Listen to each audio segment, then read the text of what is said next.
افسانه‌های جالب، قصه‌های رنگین، دلیری و چالاکی قهرمان‌های افسانه‌ها در برنامه خواب شیرین برای بچه‌های عزیز و شیرین از رادیوی تاجیکستان.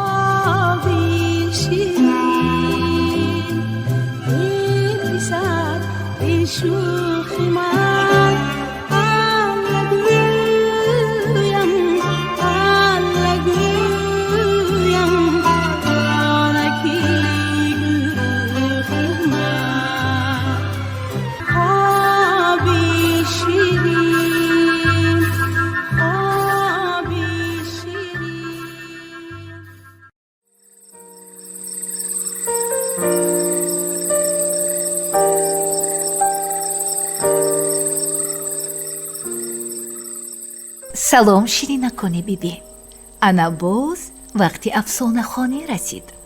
шумо омодаед? ин шаб ман бароятон аз китоби афсонаҳои халқи тоҷик як афсонаи аҷоибу ғароиб бо номи лаку пакро мехонам. буд набуд, дар рӯи ин олам зане буд ки лак ном дошт ва марде буд ки номаш пак буд. лаку пак духтари дӯстрӯе доштанд. ҳуснаш расо буд, вале ақлаш норасо. зебоии духтар ба дуру наздик овоза шуду як рӯз ба хонаи лаку пак хостгор омад. духтарам, гуфт лак, ба ту хостгор омад? рафта об биёр. чаққун бош ки хостгорҳо духтараки ба дасту по будааст гуфта туро хуш кунад. духтар кӯзаро гирифта то аз он ба лаби ҳавз рафту об гирифта истода фикр кард ки раваду хостгорҳо маро хуш кунанд, тӯю тамошо шавад, сони ман як писарчадор шавам, писарчаам калонакак шаваду аз дастакаш дошта ба хонаи падару модарам ба меҳмонӣ биёям.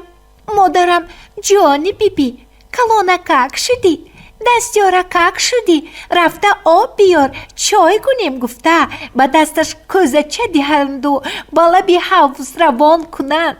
бачаякам биёяду аз ҳавз об мегирам гуфта пояш лағжида ба ҳавз ғалтаду ғарқ шавад. баъд ман чӣ кор мекунам? ба шавҳарам чӣ ҷавоб медиҳам? вой бар ҳоли мане, рӯякам сиёҳе. гуфта доду фарёд бардошту 6 қатор оби дида рехта нишаст. модар мунтазири духтар, хостгорон мунтазири чой, пак рӯи ҳавлӣ баромаду овоз баровард. лак лак, ҷони пак, ин духтарамон барои об рафта буд, рав бин чаро дер кард? хуб шудааст. лак ба лаби ҳавз рафт. дид ки духтарашон оби дида 6 қатор гирья карда нишастааст. духтарам, чӣ шуд ба ту? барои чӣ гирья карда нишастаӣ? пурсид лак. эй модарҷон, ман гирья накунам. ки гирья мекунад? ҷавоб дод духтар. гоҳ об гирифта истода фикр кардам ки раваду хостгорҳо маро хуш кунанд, тӯю тамошо шавад, сони якта писарчадор шавам, писарчаам калонакак шаваду аз дастакаш дошта ба хонаи шумоҳон меҳмонӣ биёям. шумо ҷони бибӣ калонакак шудӣ, дастёрак шудӣ, рафта об биёр, чой кунем гуфта ба дасташ кӯзача диҳеду ба лаби ҳавз равон кунед. бачаяка биёяду аз ҳавз об мегирам гуфта пояш лағжаду ба ҳавз лағжида ғарқ шавад. баъд ман чӣ кор мекунам? ба шавҳарам чӣ ҷавоб медиҳам? вой бар ҳоли мане, рӯзакам сиёҳе. وای بر عقلی رسایت، مادرکت قربان شوده گفته لک به پهلوی دخترش نشست و گریان شد. پک یک دم نگاه کرد، دو دم نگاه کرد، از دخترش درک نشد. خیست و به لب حوض آمده دید که دختر و زن در لب حوض زور زور گریه کرده نشستند. لاک لاک، جانی پک، چی شد که مادر و دختر این خیلی زور زور گریه کرده نشسته اید؟ آی جانی پک، گفت لک، ما گریه نکنیم که گریه کند. گوش کنید این دختری با عقل شما چی میگوید؟ چی میگوید لاک؟ حیران شد پک. میگوید که رود و خواستگاران او را خوش کنند و توی و تماشا شود. ثانی یک پسرچه دار شود، پسرچه‌اش کلانکک شود و از دستکش داشته به خانه ما مهمانی بیاید. من جانی بیبی کلانکک شدی، دستیارک شدی، رفته آب بیار چای کنیم گفته به دستش کوزچه داده به لب حوض روان کنم. بچه یکش بیاید و آب میگیرم گفته پایکش لغزیده به حوض افتد و غرق شود. بعد من چی کار میکنم؟ به شوهرم چی جواب میدهم؟ وای بر حال منه، روزم سیاه شده گفته 6 قطار آب دیده ریخته گریه کرده نشسته است.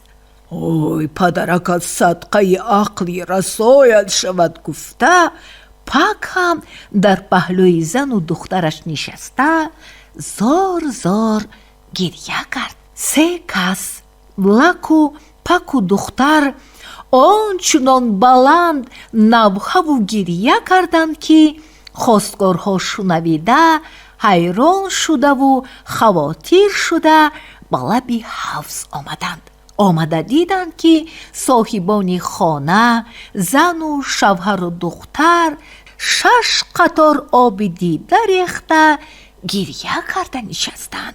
چی گپ شد؟ چرا شمایان گریه کرده نشستین؟ پرسیدند آنها.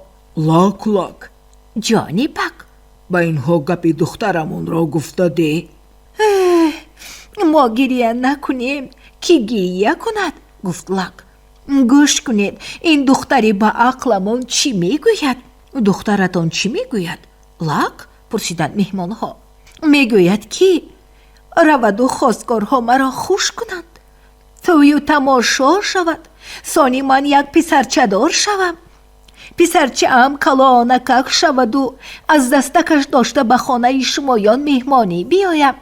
شما جانی بیبی کلانکک شدی، دستیارک شدی، رفته آب بیار چای کنیم گفته به دستش کوزچه دهید و به لب حوض روان کنید. بچه یکم بیاید و از حوض آب میگیرم گفته پایش لغزد و به حوض غلطد و غرق شود. بعد من چی کار میکنم؟ به شوهرم چی جواب میدهم؟ وای بر حال زاری منه. خواستگارها این گپ را شنویده بای بای، عقل این دختر حسنش بر این رسا بوده است که گفته توی را پیش گرفتند. خورترکان عزیز، شما قسم اولی افسانه لک و پک را شنیدید. ادامه این افسانه را پگاه در همین وقت و ساعت میشنوید.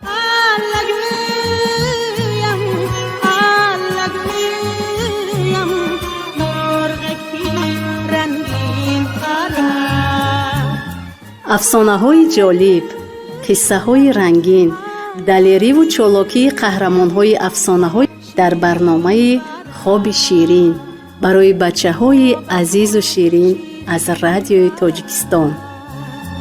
خواب شیرین